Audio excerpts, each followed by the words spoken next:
All right, shalom, shalom. First and foremost, I want to give all praise, honor, and glory unto Yahweh, Bahashem, Yahweh Shai, Bahashem, Rachak Badash. Double honors to the elder apostles and the elder bishops of Great Millstone who rule very well, very beautifully. Double salutations to the Akim and her pushing his gospel and truth and in sincerity to the best of their ability given to them by Yahweh, Bahashem, Yahweh Shai.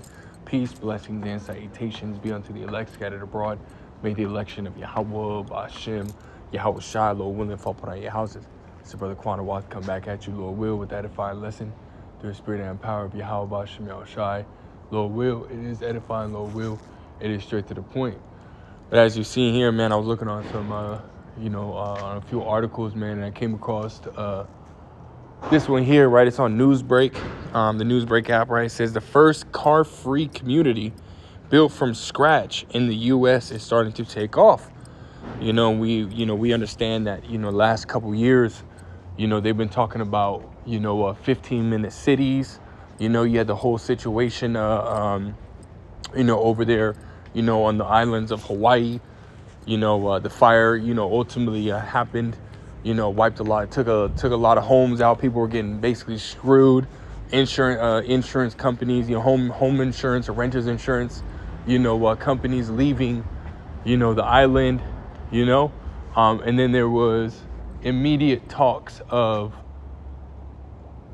setting up 15-minute cities, right? The government ultimately wanted to purchase that land to set up 15-minute cities. And then they were saying something about over in, Columbus, Ohio, or Cleveland, Ohio, was going to be one of the first places to, have a smart city be built. It will now here in Phoenix, Arizona, there is a smart city, it's like a 15-minute city, right, that has been built, right, and is already being advertised, It says, and there was a little quote, we skipped that. It says, and here it is, right? It says, in the small town, just a light rail trip away from downtown Phoenix, residents of a place called Cul-de-sac in Arizona are one of the first non-urban communities in the U.S. to boast a walkable, car-free neighborhood. And this is ultimately what Esau Edom wants, man.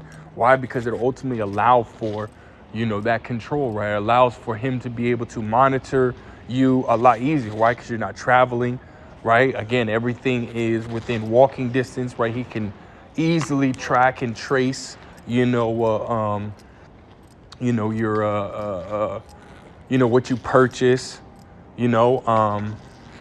again, your, where you are, right? Because again, all this, everything that we're seeing here, everything that's starting to happen, right, goes, back to, Revelations 13 and verse 16, right? The charagma, right? The MO to the TV, this is what it's all about. This is why we see these smart cities being built up, man, 2 Corinthians 2:11, right? We're not ignorant of Satan's devices, man. His evil intent, his evil purpose, right? It says right here, it says, walking the streets of the $170 million, 17-acre community, $170 million, 17-acre community, which is in reality more like a large campus within the city of Tempe.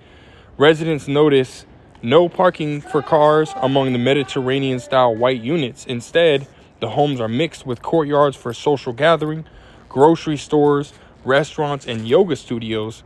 For residents of Cul-de-sac, they have everything they need for their economical, physical, and social well-being within walking distance. Again, this goes back to Esau wanting to control where you go, what you do, what you spend your money on, This is why they're cramming everything, basically, man. And I want to grab this real quick. This is 2 Thessalonians chapter 2 and verse 4. It says, who opposeth and exalteth himself above all that is called God or that is worshipped, so that he as God sitteth in the temple of God, showing himself that he is God. So this damn devil, right, this self-proclaimed so-called white man, right, which we know biblically as Esau Edom, right, he is ultimately trying to set himself up as the Most High, and this is why he's cramming people into small areas, and making it to where they have, as he's saying, right, all their needs, right, within, walking distance, right? This is why it's called a 15-minute city, right? So from wherever you're, wherever your residences, right, within 15-minute walking distance, right? He wants you to have everything that you need. And again, going back to, cramming people, and putting people on top of each other, right? Just like he does these apartments, right? These high-rise apartments, these regular 3-story apartments, right? Which is ultimately against the law, right? The scriptures say, "Woe unto him that builds a house unto house," right? These houses, right? Apartment living, that's against the scriptures, man. Townhouse living, so on and so on. That's against the scriptures, man. And people are supposed to have their own space, man. But this is how Esau wants it, man. He's contrary to the scriptures. He is contrary unto Yahweh Ba'ashem Yahushai, because he sees himself as the Most High, right? And he's going to ultimately, set his own rules, right? His own regulations, so to speak. All right, so let's go back. This is about 92% of U.S. households in 2021 had at least one car. Transportation marks the largest source of greenhouse gas pollution in the U.S., according to accounting for 28% of total pollution in 2021. Which realistically, right, that pollution, right, is very, very, very, very, very, very low, right? This climate crisis that they're saying that we have, it's not even a crisis, man, right? They even went as far as to say that people breathing, right? The WEF went as far as to say that people breathing, right, is affecting, the climate, man, which ultimately, just shows you like what they want to do, right? They want to reduce the population, right? So they're deeming people a risk to the climate, man. All part of Esau Edom's, Agenda 2030, right? Or Agenda 21, whatever you want to call it, right?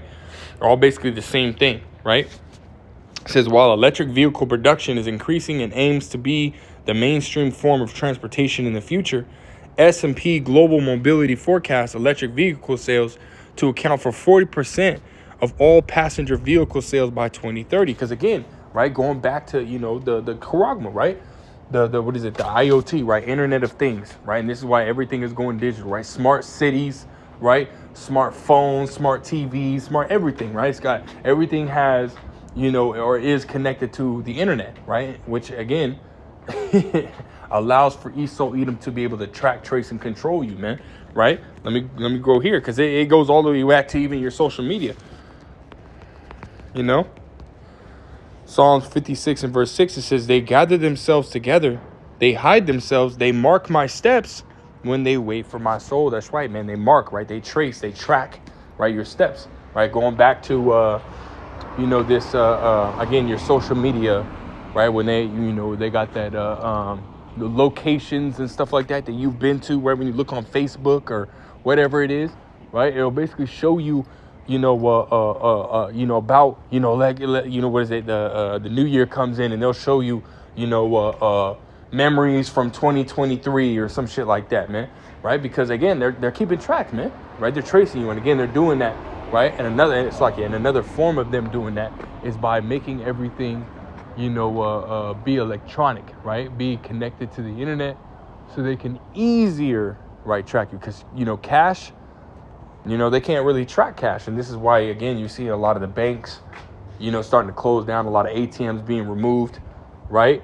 More and more banks are going digital, because it's all part of the plan, right? It's all part of Esau Edom's plan, So it says EV vehicles don't address the high demand for lithium mining needed for EVs and the underlying effect of car-centered communities in the U.S., right? It says Koltizak aims to eliminate the harmful effects of cars on the environment with climate-friendly housing while reuniting communities outside of the home and workplace, right? It says today in the U.S., we only build two kinds of housing, right? Single-family homes that are lonely and have a painful commute, or we build these mid-rise projects with double-loaded corridors, says Ryan Johnson, right, co-founder of Cul-de-sac alongside yada, yada, yada. It says Johnson's enthusiasm for the car-free neighborhood came from living and traveling in countries that focus on walkability. which, a huge one, right? Which even Klaus Schwab, right, from the WEF, he said that China, right, is a good role model, right, for basically how these countries are to be in the near future. What's going on, bro? And a lot of them, they walk, man. A lot of people in China, they walk. Why? Because it's crowded, right? There's 1 point something billion people in that country, man. There's a shit ton of them, so it's more convenient, more efficient, and cost effective, right, for them to ultimately walk. So now they're ultimately trying to implement that same type of way of life here in America, right? It says we can build walkable neighborhoods successfully in the U.S. in the 2020s, right? And we're coming to the end of this article. Just a little bit more. It says the development broke ground in 2019 and has seen its first resident move in and try the lifestyle in 2023, right? It says for some, cars equal freedom, but for me, it's a restriction, right? It says Vanessa Fox, a 32-year-old resident of Cul-de-sac, said freedom is being able to just simply walk out and access places, right? You don't have to worry about, in a sense, you don't have to worry about, a car is basically what they're saying, right? And the car payment, right? It says the developers hoped to have around 1,000 people live in Cul-de-sac by 2025. When their 760 units will be completed, the first 200 residents will receive e-bikes. So really, they're trying to bribe people, right? They're trying to bribe people to step away from cars and get into this new type of lifestyle, right? They're trying to bribe people, right? Let's go with that, right? Because really, Esau's always been doing that, man. Bribing folks, right? This is Psalms chapter 22. It's like Psalms chapter 51. Or it's like damn, this body, man, right? This brain. Psalms 55 and verse 21. It says the words of his mouth were smoother than butter, but war was in his heart. His words were softer than oil, yet were they drawn swords. So again, this damn devil, right? He'll sit there and hype things up, right? He'll sit there and talk about how good it was, which we've seen him do that, right? With the scamdemic, right? Where he was sitting there talking up the icky vicky, man, and how it's going to help you and protect your family and so on and so forth. Well, what happened, man? Now they're coming out with information speaking on how, the MNRA, right, is actually harmful for you, man. Something that they were literally mandating, requiring people to, to take it. People were losing their jobs over it, right? Or being faced with losing their jobs, right? If they don't take the icky vicky. And now it's coming out that they were lying in the first place, man. Right, that it was literally just an experiment, right? And really, it was part of the plan, right, to reduce the population, And that's the same thing that, that's going on with this, them promoting this 15-minute city, right? They're sitting here hyping it up, but in reality, again, it just, it's ultimately pushing people in the direction, of taking the charagma, right, and living a more controlled, dystopia type life, man. Right, because that's really what it is, right? Esau's vision of this new future is really a dystopia, man. So let's go back. It says we look back nostalgically at college because it's the only time most people have lived in a walkable neighborhood. And a lot of people that I've known say that college was basically hell, man. Because they're having to go to school full time, right? Those that live on campus. And dealing with that whole college lifestyle, right? It was really just hell, man, right? Because they were barely eating, or eating really cheap, unhealthy foods, right? Trying to save up, It just isn't a good look, man. Not at all, man. A lot of people are having problems, man. That's why you see a lot less people are going to college, People are starting to figure out that shit wasn't, it wasn't beneficial, man. It says, people are happier and healthier and even wealthier when they're living in a walkable neighborhood. Again, promoting it, right? It says today, urban metropolises mark the only places for walkable communities, but even these cities rely on cars for transportation and are not fully accessible for residents to non-urban environments, such as the Blue Hills Reservation outside Boston that is only minutes from downtown, yet still unreachable for many residents. Right? It says countries across the globe are looking for ways to eliminate cars. For example, Wales is banning new road projects in an effort to go carbon neutral. Cul-de-sac is a glimpse into the future of 15-minute cities. So here you go, man. Right. So they're basically telling you, right, what they're ultimately going to be, what they're doing right before your eyes, man. Esau is building these 15-minute cities, man. You know, all in efforts to get everybody on board, with his NWO, right, his New World Order, man. But we understand that, hey, even though he builds these 15-minute cities, man, it's really in vain, right? Because the Lord's finna tear it all down, man. It says, putting people at the center of transportation and creating a sustainable environment, But I don't want to grab this. I just want to grab a few precepts, man. Hey, the Lord ain't... Esau might be building these 15-minute cities, man, all over the United States, man. And it might be, as he said in the title, the header of this article we just read, right? It's taking off. Hey, well, guess what? That's right, man. It could take off for now, man. Hey, but soon the Lord's finna bring it down. Right? The Lord ain't playing with this damn devil, man. So let's go to Job chapter 5 and verse 12, right? It says, he disappointed the devices of the crafty so that their hands cannot perform their enterprise. So, hey, he might be able to, set up as many 15-minute cities as he can, man. But, they're not going to be full of people, right? You ain't going to have, like they're saying, 760 units, 1,000 people. Hey, Esau might get half that. And you might have some, 15-minute cities that actually get filled up, right? But majority of them ain't going to be full, man, because the Lord ain't going to allow this damn devil to fill his belly, man. Let's grab that, right? Job 20 and 23, right? It says when he is about to fill his belly, meaning when he's about to fully establish his NWO, right? Get everybody on board, right? Dish out the charagma, get everybody connected to the IoT. And the Lord's saying what, right? When he's about to fill his belly, the Most High shall cast the fury of his wrath upon him and shall rain it upon him while he is eating. So Esau, go ahead, man. Go ahead, continue to build your 15-minute cities, man. Have fun doing it too, man, right? And matter of fact, take your time, man. Build something up, tear it down, build it up new again, right? Just so you can feel good about it, man, and make sure that it's on point. Make sure you got all your your tech, right? Your little smart fridges and smart TVs and shit like that in place, man. Go ahead, do all that, man. Hey, but the Lord, because the Lord about to tear all that down here soon, man. You ain't gonna be able to fully establish your NWO, man. The Lord's got his own NWO, his own agenda, right? That's gonna play out over yours, man. As for those, who are part of the sheepfold, man, those who might come across this video, hey, don't take the charagma, right? And don't follow after Esau Edom's, his NWO, man.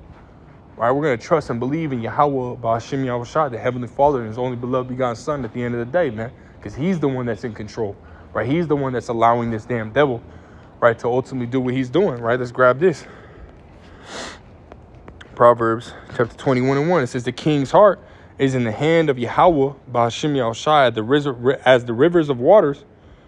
He turneth it whithersoever he will. So, hey, as these, the elites, right, go and they make, their moves, right, and make their policies and stuff like that. It's the Lord that's allowing this damn devil to do this stuff, man.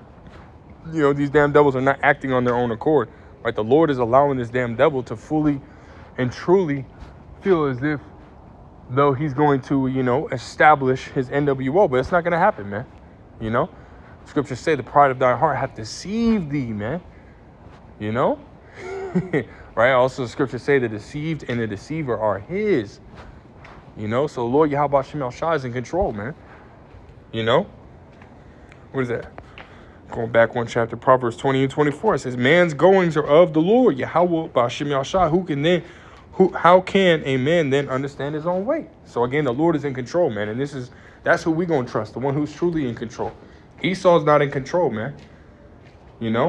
So fuck this damn devil and fuck his enterprise, man. We understand, we see what's going on, we see what's happening, and we're still gonna continue to trust and believe in Yahweh Ba'ashem Yahushua, man. Right? Because he's gonna introduce that charagma, right, on a major scale here soon, man. Right? As it says in Revelations. Let's go to it. Revelations 13 and verse 16, it says, and he causeth all, right? And you go into that word in the blue letter, right? That word causeth goes into what? To make or to force, right? It says and he causeth all, right? He'll make, right? All or force all, both small and great, rich and poor, free and bond, to receive a M-A-R-K in their right hand or in their foreheads, man, right? Which again, you go into that word in the Greek, right? Strong's 5480, right? Which goes into what? Charagma, right? Which we know is the RFID micro C hit, right? Which they've already doing, you know, their open trials about it, man, and, you know, doing their BCI, brain computer interface, right? Trials and so on and so forth, man, you know, to see how it works, right? So they're already, you know, in that process, man. And who knows how long they've been doing this, right? Who knows, you know, if they've already been successful. They're just now coming out with, you know, with word about it, you know. They might let it linger for a few months and then mass produce the you know, the Charagma, man. And then now, guess what?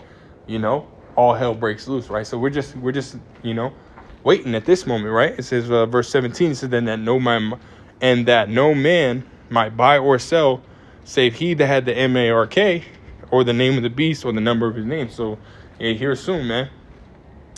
The banks are gonna shut down, right?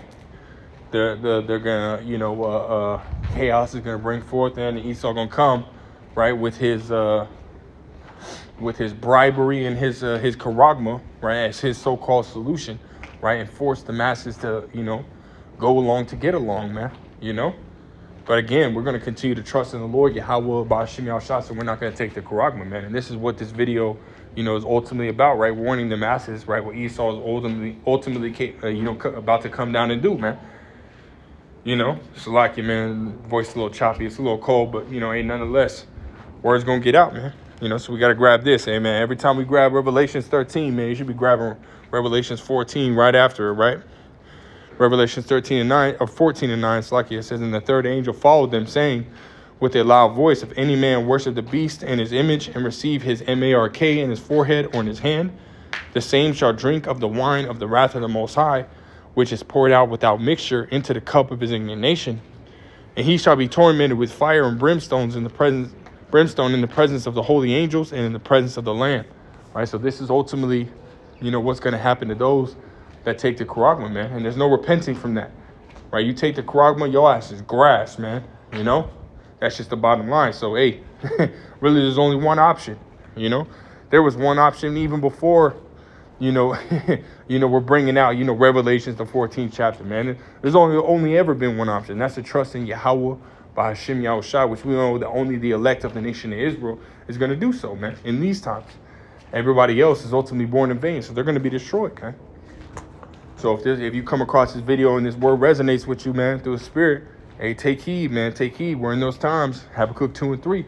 Vision is yet for an appointed time, man, and we're in those times, man. So with that, Lord will, it was edifying, Lord will, straight to the point. I want to give all praise, honor, and glory to Yahweh, Bahashim, Yahweh Shai, Bahashim, Rachak Wadash, that belongs to the elder apostles, elder bishops, the great millstone. Till next time, I say shalom.